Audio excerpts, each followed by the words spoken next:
La Universidad ahora mismo española actual tiene una organización muy amplia y sus estudiantes realmente vale la pena que estén inmersos dentro de ese marco real que es el estado de la universidad y sobre todo el futuro de sus vidas. El estudiante ahora mismo la verdad que es un estudiante de clase media, un estudiante que tiene fácil acceso, sobre todo por localización de las universidades, a su entorno universitario. Hay 500 campus en España, hay 80 universidades. Es relativamente fácil desplazarse a una universidad en menos de una hora, media hora, y eso lo que hace es favorecer la vida universitaria en su entorno. Tiene también otros problemas, como puede ser después el tema de la eficiencia, la eficacia, pero sobre todo el estudiante es un estudiante cómodo, un estudiante paternalista, cercano a su entorno, pero que no sale mucho más de allí. Es ir a la universidad y volver, con lo cual el tema económico de sus rentas también es, como hemos dicho, tipo medio, y realmente no es mejorar realmente las infraestructuras de la universidad, es transporte para ellos, pero quizá a lo mejor ese problema va a ser un problema a largo plazo importante. El estudiante ahora mismo es un estudiante a tiempo completo, es un estudiante que se encuentra en la universidad para dar clase todo el día, que es un problema porque te encuentras 6 horas de clase, 4 horas de prácticas, vive dentro de la universidad y ese estudiante hace que no vea su entorno más allá de las clases, no está pendiente de la vida universitaria paralela que tiene, no está cercano a lo que es las actividades que se le ofrecen, la ciudad en la cual la acoge no es una ciudad en la cual tenga demasiada relación, con lo cual es un estudiante muy lejano a esa universidad. Se siente parte de ella misma, pero es lejano y es una de las principales virtudes que habría que conseguir de cara al futuro. La verdad que otra de las preocupaciones que tendría este estudiante actualmente es que es un estudiante demasiado preocupado quizá por la nota. Es un estudiante demasiado preocupado a lo mejor en quiero el aprobado. No busca esa excelencia, no busca esa calidad. Excepciones hay, que son la búsqueda de las becas, pero es un estudiante que va a aprobar, pero va a aprobar porque desconoce lo que va a tener el día de mañana cuando salga y sea egresado de la universidad. Por ello realmente es un estudiante poco informado, es un estudiante que le hace falta tener más acceso a la información desde antes incluso de conseguir ese acceso a la universidad. El bachillerato debe ser una canalización de esa vida universitaria y no al revés, que la universidad sea una continuación de ese bachillerato. La verdad que el grado de alguna forma va a alargar esa vida universitaria y va a poder favorecer que el estudiante se vincule más. Pero realmente ese estudiante ahora mismo hay que cambiar la percepción de esa comodidad, esa cercanía a su entorno y conseguir que sea un estudiante global, un estudiante pensando más en el día de mañana que en el día a día, el aprobado, el apunte, que quizás sea la mayor de las lacras que tiene ese estudiante ahora mismo que no considera esa universidad como parte suya, siendo parte de ella, pero no se vincula ni con ella ni con su entorno. Luego también es importante pensar que la importancia que tiene la familia dentro del estudiante es clave para entender ello. El estudiante en España es una persona muy apegada a su hogar familiar, es una persona apegada sobre todo a ese núcleo, a su familia, y le cuesta mucho dar el salto de salir de casa porque hay esa concepción de compra, esa concepción de mi espacio propio, que quizás salvo necesidades en titulaciones específicas no saltan a un sitio en alquiler, no saltan a compartir casa o definitivamente a irse a buscarse la vida, con lo cual es el estudiante cercano a un entorno propio, cercano a su lugar de residencia, cercano a su familia y con generalmente poca amplitud de miras, salvo casos excepcionales o gente que ha sido generalmente muy bien informada de antemano, que sabe que la universidad no es un fin, es un paso, pero luego hay algo más.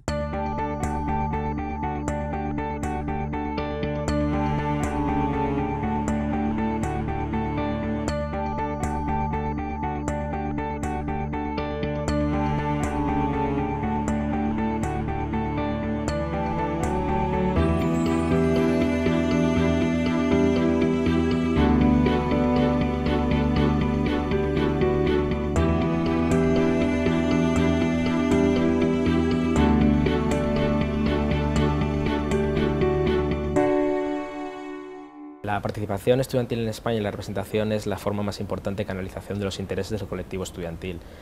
La forma de organizarse es pareja y es independiente y es, por lo menos de alguna forma, es distinta según cada lugar de España.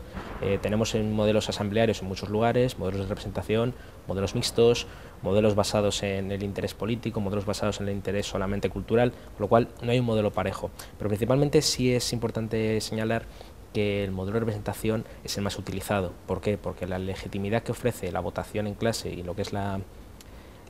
elección de unos representantes que tengan esa responsabilidad durante todo un periodo hace que realmente valga la pena pensar que ese es el modelo que se debe seguir en el futuro. Todos los reglamentos de todas las universidades, o por lo menos la mayoría de ellos, lo que hacen es recoger también esa figura asamblearia para realmente conocer de primera mano cuál es la voz que tienen esos estudiantes en ese momento. No obstante, el modelo asambleario se ha visto que se ha utilizado sobre todo para manifestaciones, para actividades a lo mejor en contra de ese sistema, con lo cual a lo mejor es la disputa que existe, representación contra asamblea, pero por facilidad, eficacia y sobre todo por legitimidad la representación estudiantil es la que va a ir para adelante. Otros modelos mixtos que conjugan las asociaciones buscan mucho que los estudiantes estén plenamente representados también en las áreas culturales y que todos los estudiantes, según su afinidad o según sus intereses, se vean envueltos en un modelo participativo de la universidad, que en el fondo también es muy válido. Universidades como Salamanca son las principales en ello y realmente es otro modelo válido perfectamente. Las universidades más del entorno mediterráneo, catalanas, están más influenciadas por la vertiente política y realmente tienen intereses más centrados a lo mejor en canalizar que esos líderes estudiantiles sean líderes futuros de la sociedad. Por ello, todos los modelos son válidos, pero el objetivo principal es la búsqueda de que los intereses del estudiante sean perfectamente legitimados y llevados a cabo en las mesas que sea necesario. Es necesario destacar la organización que existe en España. Las Consejo de Estudiantes es una figura relativamente nueva, los llamados MORES, máximo órgano de representación estudiantil, que son los que se basan sobre todo en esa canalización de toda una universidad. Va creciendo ese modelo y actualmente hay unas 28 o 30 universidades, quitando las privadas, que están realmente organizadas de esta forma. Y ese modelo va a ir creciendo para consolidarse en un futuro en un Consejo General Universitario que canalice todos esos MORES. Y ahora mismo la CREUP, la Coordinadora de Representantes Nacional, lo que hace es canalizar esa acción, es una asociación de amplia implementación dentro de España y que realmente canaliza esas inquietudes y es la que es la principal negociadora en todos los estamentos universitarios generales. Su legitimidad está fuera de toda duda, ya que es el 80% de estudiantes universitarios de España y realmente es la puerta que tiene un estudiante para presentar sus demandas ante un ministerio, ante una Unión Europea o ante una sociedad. Luego tenemos por encima lo que es la ESU, la antigua SIB, la European Student Union, y es muy importante saber que hay una organización a nivel europea que está detrás de sus intereses, sobre todo junto a lo que es el Bolonia, ese sistema de Bolonia que se ha implementado en estos últimos años. La pena a lo mejor que puede tener todo ello, este sistema, es que de lo que se está hablando a lo mejor en la Erasmus Student Union a lo que está hablándose ahora mismo, incluso las delegaciones, facultades y consejos de estudiantes, dista mucho de lo que es una unidad. En España ahora mismo estamos tratando sobre si Bolonia sí, Bolonia no, cosa que yo creo que es un debate que ha pasado hace unos años y que se nos ha ido de la mano. Pero realmente en Europa está hablando de otras temáticas totalmente distintas y que son las que realmente son las que aboga una estrategia para la universidad en los próximos años, 5 o 10 años que vaya así. Luego, también es importante señalar que esa organización que tiene a nivel político, de alguna forma, los consejos de estudiantes, no solamente se centra en lo que es la representación vertical. Esos consejos tienen una realmente vida dentro de esas universidades, vida dentro de lo que es cada una de sus propios centros, y hace que sea un sistema muy piramidal, pero realmente con una amplia base que realmente legitima tanto las acciones como las actividades como todo tipo de demandas. Las demandas pueden ser desde un encuentro, que puede ser desde la creación de las orlas de clase, las graduaciones, hasta grandes problemas como puede ser transporte, vivienda, becas, con lo cual todo está incluido dentro del sistema. No obstante, sí es cierto que según vas avanzando en la profesionalización de los representantes, se está perdiendo ese contacto con la base, que es lo que han demandado muchas veces las asambleas. La representación estudiantil debe seguir creciendo. Y digo debe seguir creciendo porque es el que ha impulsado realmente las votaciones y la legitimidad del resto de la universidad. Es decir, la universidad realmente recoge que los estudiantes son parte de ella cada vez más. Sobre todo en la última década se ha visto que el estudiante es parte clave en el sistema, pero parte clave en el sistema que debe crecer más. No solamente por una llamada de ENCUA, una llamada de la Unión Europea debe estar ahí, sino debe permanecer y debe estar en todas las decisiones. ¿Por qué? Las elecciones que suele haber en la Universidad Española, la participación en centros pequeños puede ser muy alta, pero en centros muy grandes, a partir de 3.000 o 4.000 personas, baja mucho esa representación y baja mucho esa participación a niveles que realmente puede cuestionarse la propia asistencia. Pero darle la vuelta al argumento: si no existiera esa legitimidad, esa representación estudiantil, no habría una participación real. Los porcentajes varían mucho. Tenemos el 20% que puede haber habido aquí en Alcalá, en las últimas elecciones a rector, pero también puede haber universidades que han tenido el 4, el 5, el 6 y que realmente no les ha importado ese proceso. ¿Por qué ese proceso importa? Porque realmente la universidad se lo ha creído, existen grupos de estudiantes organizados que defienden esos intereses de los estudiantes y realmente creo que es el camino a seguir para implementarnos a Europa y que realmente valga la pena darnos cuenta que el sistema funciona, pero poco a poco, es un proceso constructivo de unos años. El sistema social que tienen las delegaciones de estudiantes es también clave señalarlo, y tiene también clave señalar ese impacto que tiene la universidad en ellos.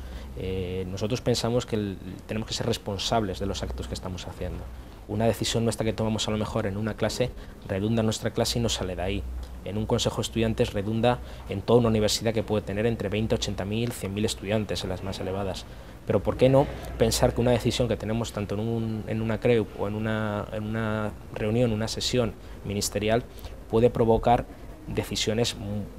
de amplio calado social y que sea necesario cuestionarse con mucha serenidad? Uno de los problemas principales que estamos viendo es no la falta de consenso, que en el fondo las decisiones se toman consensuadamente, pero sí la falta de reflexión y de estudio crítico previo de todas las decisiones. Por ello, de esa separación que existe entre la base y la pirámide, y que realmente no es necesario cuestionar, pero sí es necesario que los representantes estudiantiles trabajen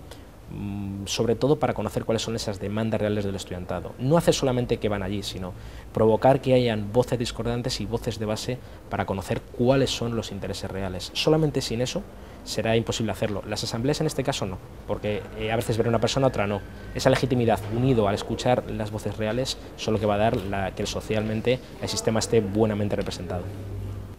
Todo lo que es el estudiante en la universidad se ha canalizado de forma escrita en lo que es el Estatuto del Estudiante. El Estatuto del Estudiante ha sido últimamente presentado, recogido y analizado por grandes colectivos estudiantiles, no solamente la CREU, sino otras asociaciones, y con colectivos distintos, porque se han abierto para conseguir un consenso. Ha sido un periodo duro de 4 años, un periodo realmente necesario donde el debate se ha fluido entre todos los entes, se ha consensuado incluso con rectores, con comunidades autónomas y con el propio estudiantado, pero realmente teniendo dos partes bien diferenciadas. La primera de ellas, que es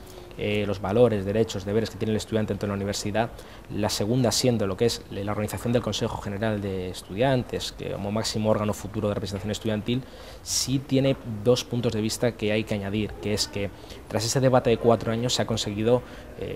un documento real que va a canalizar todo lo que va a ser la figura del estudiante en los próximos años. Pero también es cierto que muchas veces hemos hablado demasiado sobre cuál va a ser la organización de ese consejo futuro, pero no hemos hablado realmente de figuras como puede ser, o no se ha recogido el estudiante a tiempo parcial, no se ha recogido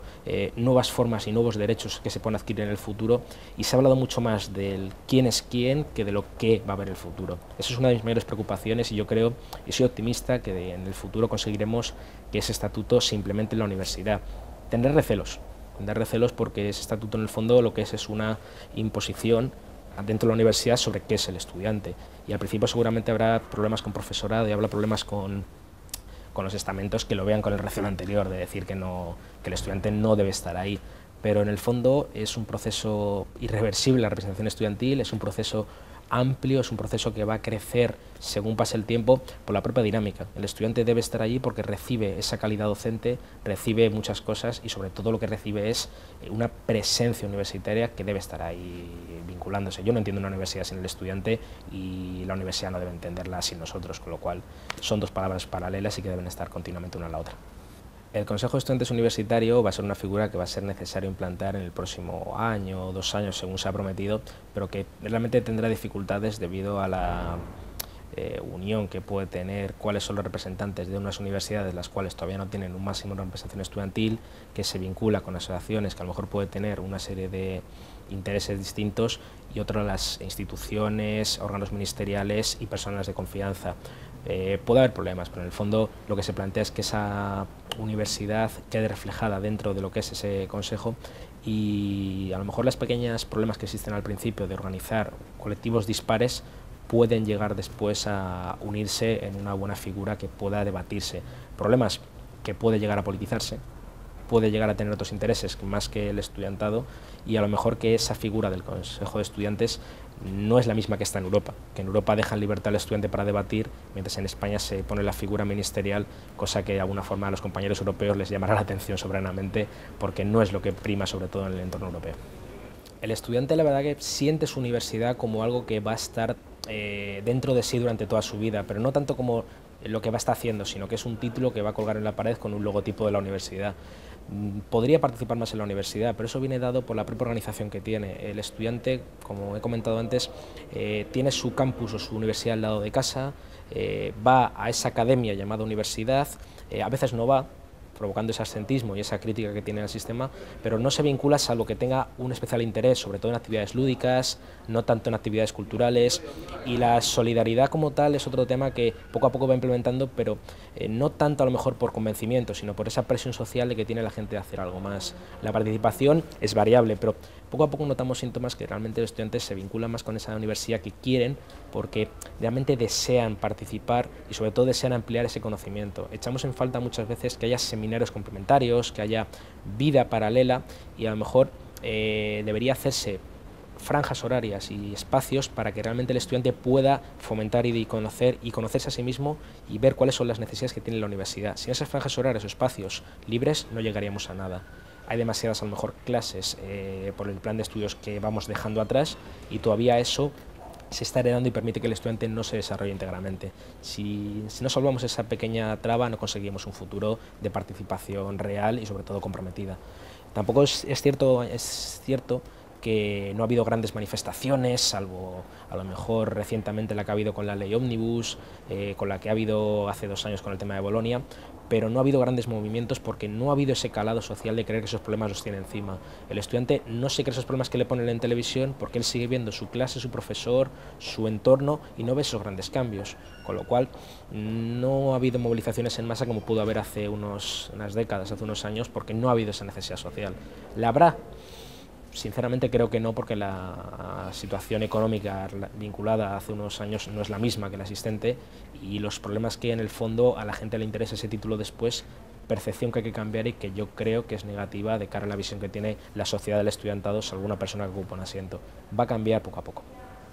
La participación estudiantil tiene 2 puntos de vista desde la propia universidad. La primera, como siendo negativos esos pequeños aprendices de políticos, los cuales están ahí por alguna razón, y luego la gente que realmente tiene una vocación, tiene una voluntad de compañerismo y que realmente creen que pueden cambiar las cosas. La primera la vamos a desechar porque no tiene ningún sentido hablar de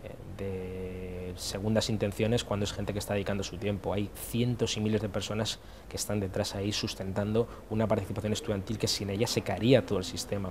Pero el reconocimiento más que el social y sobre todo más allá de que prima es esa capacidad de tener información de primera mano que es la que va a facilitar su vida personal. También tenemos habilidades sociales. Yo siempre digo el caso que cuando yo estaba en bachillerato era tartamudo y es una de las cosas que la gente no se cree al hablar, pero son situaciones que la gente valora realmente, que el representante estudiantil debe estar ahí presente. Socialmente es más reconocido que otra cosa y bueno, ahora con el Real Decreto se están reconociendo créditos transversales de CTS, pero creo que es algo secundario y que no debe ser la principal virtud que debe tener un representante estudiantil, buscar créditos, sino buscar soluciones a problemas.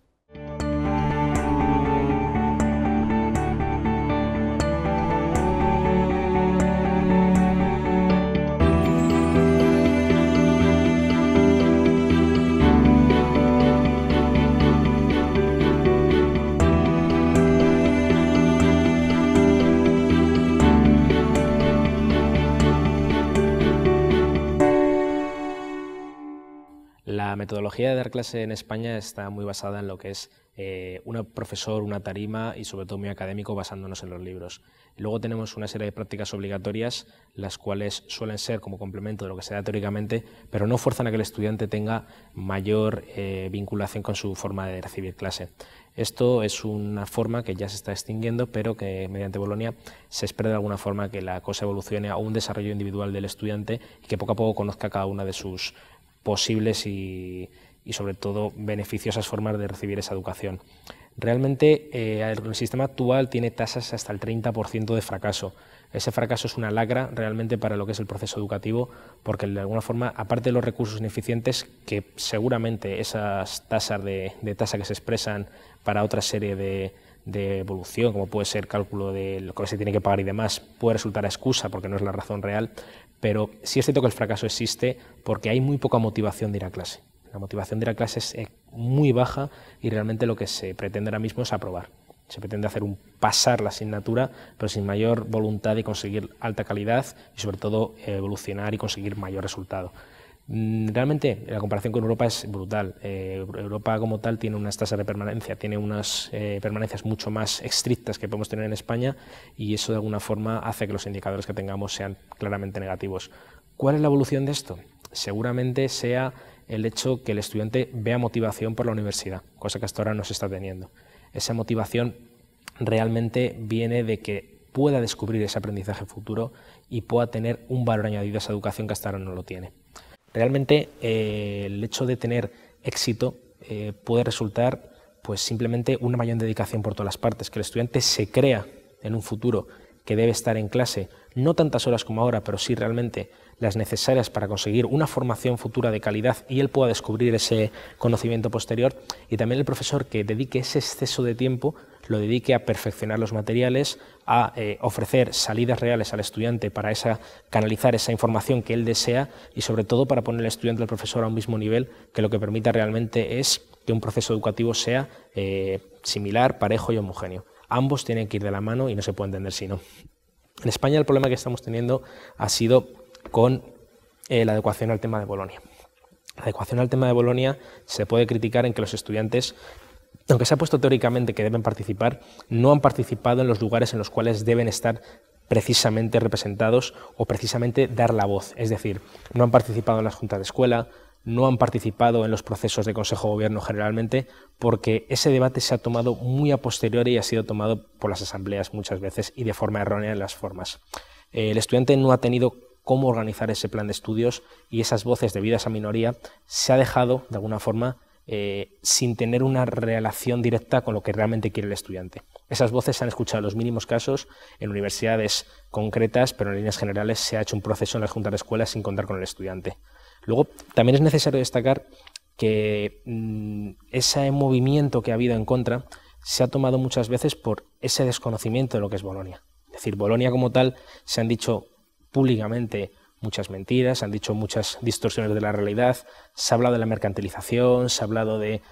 que los títulos ya no van a tener un valor, se ha hablado de tantas y tantas cosas que no están acorde a la realidad, que en el fondo es necesario dar una vuelta y plantear que toda persona que han sido los consejos de estudiantes, la representación estudiantil y las universidades, gran parte, la gran mayoría, no se han posicionado en contra de Bolonia, ni pública, ni privadamente, ni con manifiestos, porque han visto la oportunidad de Bolonia como un cambio para el proceso actual que no es motivante ni da una calidad a los estudios de cualquier estudiante universitario.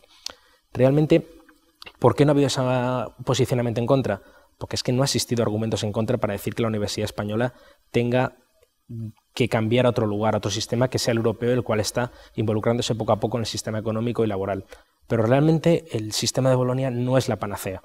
Bolonia no es la solución a todos los problemas de la Universidad Española, que tiene graves problemas estructurales, tiene graves problemas de eficacia, y Bolonia no va a resolver los problemas, simplemente va a ser cambiar una metodología docente que imprimiera en la calidad, pero una calidad al mismo coste y sobre todo destinada a unas formas de ver la educación que si no se toman medidas estructurales de una universidad puede que se tomen de otro nivel político, otro nivel económico y que recorten realmente el actual sistema de educación. Ese es el problema clave. Respecto al nivel de la calidad de la educación española me gustaría hacer 3 reflexiones. La primera de ellas es la competencia lingüística. Realmente el nivel de los idiomas extranjeros que tenemos los españoles realmente es muy escaso y nos cuesta mucho salir al exterior, tanto a nivel de conseguir prácticas, becas o cualquier tipo de desplazamiento. El programa Erasmus sí debe potenciarse porque es la única puerta que podemos tener los estudiantes españoles de conseguir que tengamos una puerta abierta a Europa y al extranjero para conseguir realmente una habilidad que no tenemos y que nos está demandando la sociedad europea. En segundo lugar, la calidad. Personalmente no soy partidario de los rankings, ni soy partidario de las listas cerradas, porque están basadas en argumentos que pueden ser sesgados y demás. Pero realmente, cuando todos los indicadores de la Universidad Española están diciendo que no somos capaces de meter más que 1 o 2 dentro de las 200 primeras, es que no podemos competir a nivel del resto de universidades. ¿Por qué? Porque tenemos los recursos orientados hacia otros lugares, no tenemos una preparación previa, tantas y tantas cosas que en el fondo sería necesaria una profunda reflexión de por qué no conseguimos tener esa cantidad de universidades según nuestra situación en el mundo y nuestro nivel de renta nacional dentro de lo que es el espacio europeo. Y por último, también es digno destacar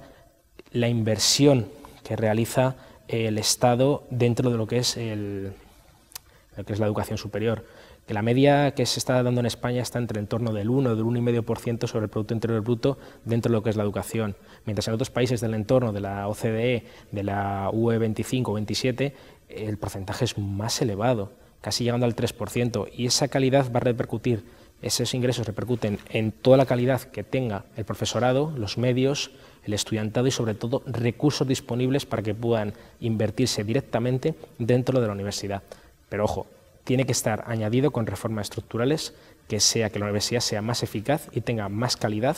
para los estudiantes que están. La convocatoria de Campus de Excelencia le está provocando de alguna forma que las universidades tengan que reciclarse y reinventarse a sí mismas. Por ello que haya universidades que tengan que conseguir ese sello para de alguna forma tener ese valor añadido. Es una forma de ver que la universidad debe avanzar para adelante. No obstante, las críticas están viniendo porque las universidades no son capaces en el futuro de obtener una relación real con el mercado, tampoco son capaces de obtener más valor añadido porque se encuentran que están compitiendo en zonas geográficas muy similares y muy cercanas, y realmente, en el fondo, ¿qué universidad se va a quedar fuera de ese mercado? Es decir, el estudiante, partiendo de la base que en general no conoce ese campus de excelencia y es extraño y ajeno a lo que se está discutiendo, el representante sí conoce que eso puede ser una ventaja para su universidad si es capaz de enfocarlo bien, pero en cambio puede ser como algo más que tenga el resto de universidades. Realmente ni se conoce realmente y tampoco se están orientando correctamente los recursos de cara al año 2020 a conseguir que las tasas de rendimiento académico sean más elevadas, porque se va a conseguir que los mismos recursos vayan destinados a áreas en concreto, pero realmente no se está haciendo una decisión. 17, 15 universidades con campus de excelencia no son significativas porque hay países incluso en el resto de Europa que solamente tienen 10 universidades en todo el país y no se está haciendo un reparto de los recursos equitativo. Debería incidirse mucho más en buscar más concretamente la calidad en ciertas especialidades y no solamente el hecho de dar sellos de por sí, porque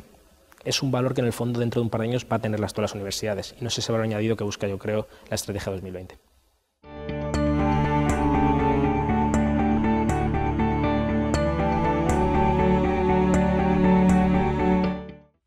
Estudiante que sale de nuestras universidades es un estudiante que está muy vinculado a su centro de estudios. Generalmente no trata de buscar más allá de la internacionalización, no busca más allá de ese fin de sus estudios, no es algo que realmente vaya más allá de lo que tiene delante. Es decir, es un estudiante paternalista. Por ello, realmente, las becas que se han ido tomando con consideración el espacio de tiempo ha sido destinadas sobre todo a cumplir esa etapa de estudios, pero no se ha buscado nada más. Después de ahí ya nacieron las becas compensatorias, nacieron las becas de ayudas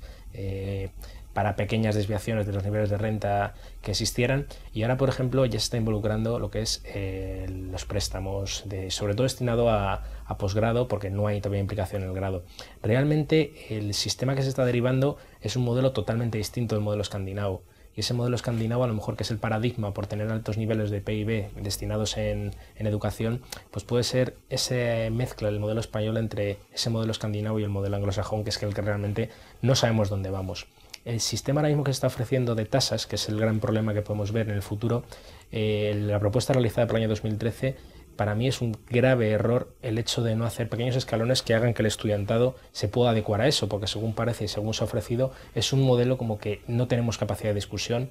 pero sí se puede plantear alternativas. Este modelo parece como que es una penalización para el estudiante, es una penalización para un nuevo estudiante que a lo mejor no conoce la universidad y ya se le da por hecho culpable de ese fracaso educativo, pero realmente no tiene por qué ser así. Si existe esto, pues hagamos una cosa: gratuidad en el nivel universitario, pero ¿por qué no después grabar las matrículas para personas que no han podido conseguir un rendimiento académico? De esta forma lo que hacemos es solventar perfectamente la desviación económica del sistema. No creo que sea la culpa, sino es una excusa. Según el nuevo modelo planteado por el gobierno, para el año 2013 se va a hacer que en la primera matrícula haya un crecimiento de las tasas a realizar, en la segunda vaya un 50% del valor real y en la última, al tercero, un 100%, hecho que penaliza realmente el fracaso escolar. Eso, como parece y como interpretamos los estudiantes, es una penalización al estudiante, pero no tiene por qué ser un estudiante siempre culpable de ello. El producto que tiene es la universidad, y la universidad, si le ofrece un producto inadecuado, realmente hay que analizarlo y plantearlo si es así la bondad o el fracaso del producto con posterioridad. Realmente, si se plantean las becas, el aumento que se está estableciendo para el año 2013, habrá que plantear una serie de ayudas que vayan en consonancia con esas medidas que se plantean, es decir, que vayan acordes al nivel demográfico y al nivel socioeconómico de cada una de las personas. Esto es un modelo que choca mucho con lo que tenemos ahora mismo. Mientras en España planteamos otros debates, en Europa ya están planteando la adecuación de becas a las necesidades de cada estudiante, hecho que aquí en España todavía faltarán años hasta que seamos capaces de analizarlo. Luego, la dimensión social del espacio europeo es clave para entender todo lo que estamos hablando. La universidad está dentro de la sociedad, no puede entenderse la sociedad sin el entorno, y por ello realmente la educación es uno de esos pilares en los cuales se establece todo el sistema y que todavía tenemos que creérnoslo, porque no estamos teniendo en cuenta que esa educación, en el momento que salga de los planteamientos actuales, puede ser que la sociedad tenga una pata coja respecto a lo que realmente plantee en el futuro. Sinceramente, en mi opinión personal, creo que el camino que se está tomando es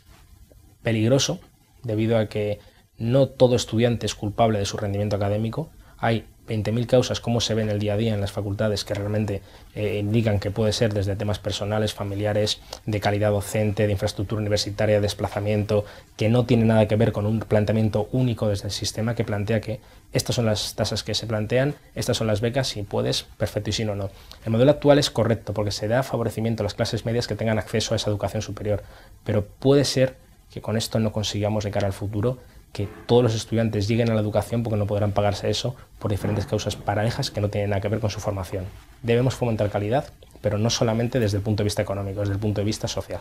La mercantilización de las universidades ha sido uno de los principales caballos de batalla que han tenido los grupos anti-Bolonia y los grupos que han tratado de no conseguir que esta reforma educativa siguiera adelante. Realmente, la principal característica es que el capital privado entre dentro de las instituciones para suplir un déficit casi permanente que existe dentro de la universidad, tanto española como a nivel general europeo. Realmente no es malo. Es que entre capital privado dentro de la universidad significa que hay intereses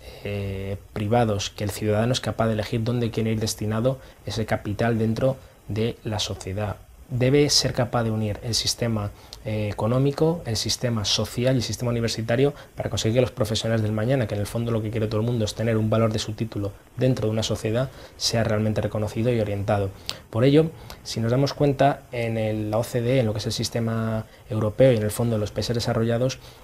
cada vez se va integrando poco a poco en la entrada de ese capital económico para que vaya creciendo. A nivel de España es realmente todavía insignificante. ¿Por qué? Porque no hay esa tradición de que la empresa se vincule realmente con la universidad, más allá de las 2 o 3 cátedras que puede tener cada universidad específicas, pero realmente el objetivo y la evolución futura es que el capital privado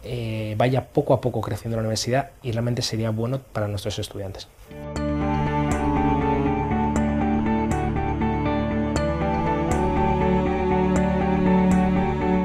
Realmente la participación de los estudiantes es muy necesaria en todo el proceso de implementación de cualquier tipo de cambio en la universidad. El estudiante debe ser partícipe, poco a poco va cambiándose el tabú de que el estudiante es la persona de enfrente, y la forma que debe de involucrarse es participando dentro de las decisiones de la universidad, no solamente a nivel de ir en clase y conocer las cosas, sino poco a poco saber que la universidad debe ser un elemento transparente, debe ser un elemento realmente público para que todo el mundo conozca qué se está haciendo, y de cara al futuro que haya una identidad entre estudiantes, sistema, universidad. Es decir, que la universidad no sea como ese punto de inflexión, sino sea una parte más de la vida de cada persona que pueda entrar y salir para ser parte de ella, pueda entrar, pueda salir, tenga conocimiento realmente de que es algo necesario en la sociedad y debe ser parte de ella. Los 4 retos que debe tener lo que es el estudiantado y la universidad de cara a una década, a la estrategia 2020, son, pues, de alguna forma aquellos en los cuales sea la universidad un centro de encuentro. El primero de ellos es que la universidad sea capaz de abrir sus puertas a la sociedad realmente y pues sea capaz de entenderse con todo tipo de agentes sociales y económicos. El segundo de ellos, que podamos tener la conciencia de que en la universidad se persigue la calidad y la excelencia. El tercero de ellos es que realmente hay una eficacia en las estructuras. Es decir, no se puede pensar en un cada vez mayor y masificado sistema universitario a nivel de estructuras si no conseguimos realmente conseguir el objetivo de poner estudiantes en la mejor disposición en el mercado. Y el cuarto de ellos es realmente la aceptación social. La aceptación social, todavía la universidad se ve como otra serie de elementos externos, como algo que no forma parte de ese entorno. Y si no conseguimos que esa universidad sea parte de conocer realmente, estar en esas posiciones clave dentro de la sociedad, que es el inicio de la vida laboral, reciclaje, centro de debate, de discusión, sitio crítico, pues vamos a ver todavía esto como un sitio externo y no vamos a adecuarnos a Europa, realmente que vamos a ver que tenemos gran necesidad de adecuarnos a ellos, simplemente uniendo estructuras, la universidad y la sociedad y la universidad en el proceso del año 2020.